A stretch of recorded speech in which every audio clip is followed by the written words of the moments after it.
What separates the recruitable hitter from the good travel ball player? I'd say performance, but also like level of competition. And it's hard to measure that. And I think like you guys have a lot of really good ideas already just talking to you about like how do we measure these guys in different talent pools, right? Because like, hey, I went to this perfect game tournament, but it's like you played 4 games against 4 other teams from terrible regions that couldn't play. And the Northeast is certainly not a flex on baseball talent, but to put yourselves like in those conversations, it's so hard as a college coach to measure performance versus like good travel ball. Like, are you playing on a good team and you're performing on that team, or are you not?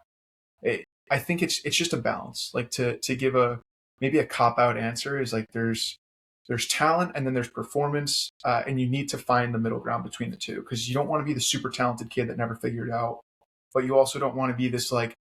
I think the term gamer is arguably like offensive because that was me.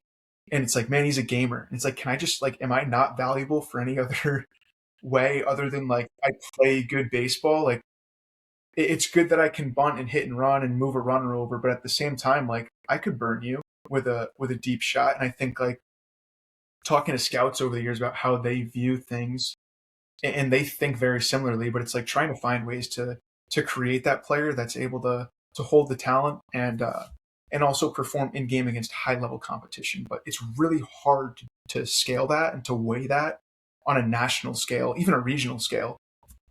When the I don't want to use the term watered down, but something similar where there's just so many teams, tournaments, options where it's like we're playing the local Connecticut team and we put up 14 runs and my son hit 4 homers. And it's like, congrats. Like the pitcher was throwing 70. 2 of those homers were inside the Parkers because they had a 300-pound kid in left field that just wanted to play with his friends. Like the ceiling and the floor are so the gap is so big and it's hard to measure that. But I don't fault the player for that. I think building training environments is truly, and what we're doing is truly helping to bridge that gap, to narrow that gap a little bit.